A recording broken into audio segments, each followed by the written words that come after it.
Welcome to the Leadership Lovers Podcast. I'm your host, Will Gladhart, CMO at the Culture Think Tank. At the Culture Think Tank, we empower leaders with metrics that strengthen culture, drive performance, and return. We're here today to learn about the actions leaders have taken to address organizational change. Today, our guest is David Mandel, Managing Partner at Emerging Ventures Capital. Thanks for taking the time to join us. Thank you, Will. Excellent. Well, let's begin by having you share with our audience a bit about yourself, your background, and your organization. Short version of a long career. Academically, I kind of went full circle. I wanted to be in AI when it wasn't cool to be in AI. And I was an applied math major, a dual major, computer science and applied math, undergraduate back in the late 80s, and then went to graduate school for mathematics. Never finished the doctorate, passed the master's comp, and decided to drop out and go into business because there just wasn't much of a future at the time in that field. Lo and behold, where we are today, completely different story. But funny enough, my interest back then was looking at artificial intelligence in particular, although it was taking different forms back then. And I was really interested in the whole computational side and all of that. So it's really interesting to watch the evolution of that. Went into business, had a relatively successful career building and exiting 4 separate businesses around insurance and finance, all in Southern California, where I still live today.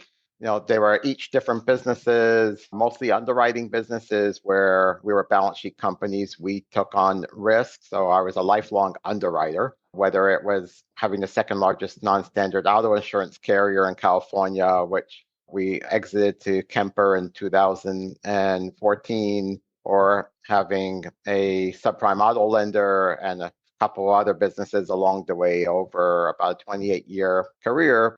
From that, I started to see some really amazing technologies around 2011, 2012, and coming to us as vendors at the time, and got excited and started to look into that and started doing some angel investing.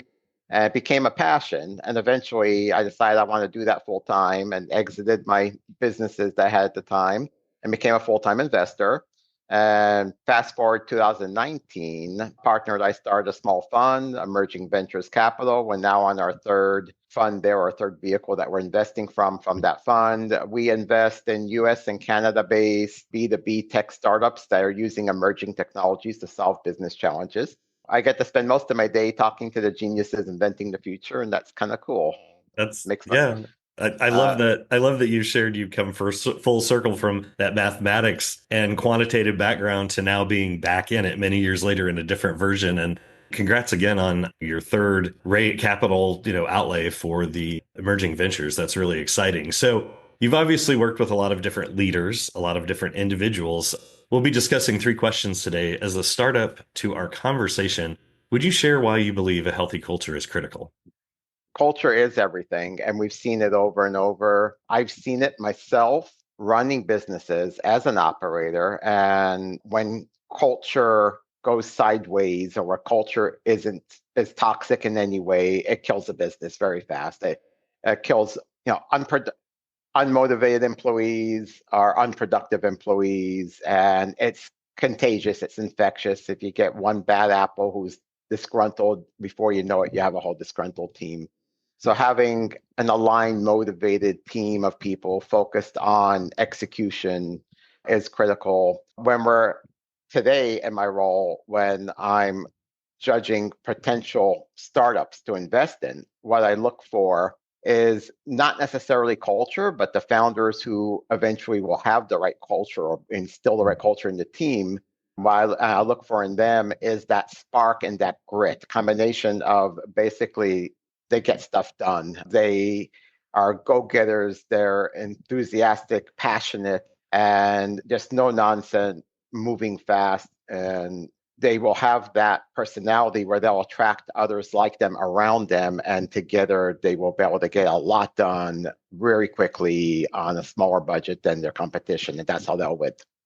Yeah, no, I love hearing that. I think that's important for any new leader, but also seasoned leader to hear is that progression and trajectory of culture. So it's been our experience that leaders tend to struggle in 3 key areas: people, profit, or performance. Kind of in your role as mentoring other leaders in the past or present, working with individuals who are growing companies very quickly. Can you identify which of these areas tend to present a challenge for leaders in a growth stage company, or is it a combination thereof? And that's a softball question because I obviously know. it's a combination. And they kind of all lead to each other, kind of a chicken and the egg. But if you don't have the right people, then you won't get the performance. And when you don't get the performance, you won't get the profits. So it's hard to say kind of which come first, but I think it's definitely people first, which will then get the performance and which will drive the profits. The profits are last. Yeah, absolutely. Well, it's interesting that not everyone picks people first, but sometimes it's all around the profit, and that doesn't necessarily go as well as planned. So, can you identify a challenge that negatively impact an organization that you were leading, mentoring, growing, that specifically kind of either challenged the leaders or was going to have some significant impact on the outcome of the organization? Yeah, so one of the biggest mistakes I made actually in my role as a leader in the prior life is allowing profits to come first at one point. We had situations, so sometimes bigger isn't always better. And that's a hard lesson to learn, especially when you have a sales mindset in the business Right. and we had situation where we were left in what seemed like an amazing situation where a couple of large competitors for various reasons, each different reasons, some internal and some external, stopped writing new business in a certain field and left us swamped with more business than we're like three times the amount of business than we used to have. Wow. And initially, we were really excited and we allowed it all in rather than taking any measures to restrict production. We thought, well, let's just take it, pile it on, right? But then you have to service it. And the continuous strain of getting more business than you can handle is only can be only good for so long. You're straining your people and you can't grow higher fast enough and train people fast enough. At the end, that hurts the culture. That creates a continuously strained, stressed environment, and then performance degrades.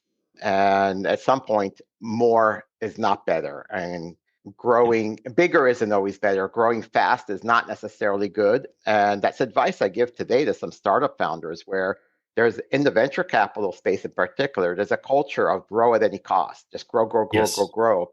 I really have to step back sometimes and look at their plans and really tell them, it's like, are you sure you want to do that? And my motto now, a lot of times, is that bigger isn't always better. Be careful what you ask for.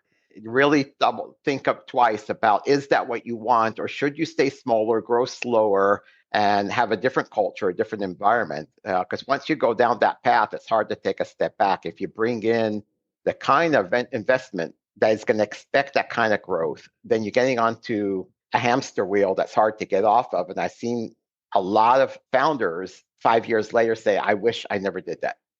Yeah, well, it's reflective is always great, but at the same time, I really appreciate that you mentioned the opportunity cost of high growth, but also high growth without being able to manage that growth effectively in a business. Because as talent moves through the pool, we've had instances of companies we work with that last year there were 40 employees. This year there's 125 employees. People don't know each other. There's things breaking down in the operational and process pieces. There all of a sudden is high turnover they never dealt with before. People are in and out. I think it's really wise that you advise individuals to make that progressive stair step to the next steps. Again, you've worked with a lot of different companies. What was maybe one thing you identified that helped impact a culture positively? It's from the top down when the founders empower their people to just they hire the best people and they empower them and let them do their job and stay out of their way. That's high level, but that's really what it comes down to. If you really want to distill it down, is hire the best people, let them do their job and get out of their way. Yeah, And that's some pretty simple advice, but very effective. So, as we wrap up our conversation today, is there anything that you would like to add or share with fellow leaders from your experience? for me, success in a startup and even a mature business is all about execution. And as we said in the beginning, and as you alluded to over and over, that's about the people. Hire the best people, let them do what they need to do, and everything else will fall into place. It's less about structure and more about good people doing what they need to do, feeling empowered, and the rest will fall into place and the profits will follow. That's pretty keeping it simple, but I do like that. So, David, thank you so much for being our guest today on the Leadership Levers podcast. I really appreciate your insights. Thank you, Will. Thank you for joining us on the Leadership Levers podcast. Find all our Leadership Levers episodes on the Culture Think Tank website at www.theculturethinktank.com or listen on your favorite streaming platform. We'd love to hear from you about the challenges you have faced as a leader. Tune in weekly as we invite leaders to share their experiences in strengthening culture and performance, one action at a time.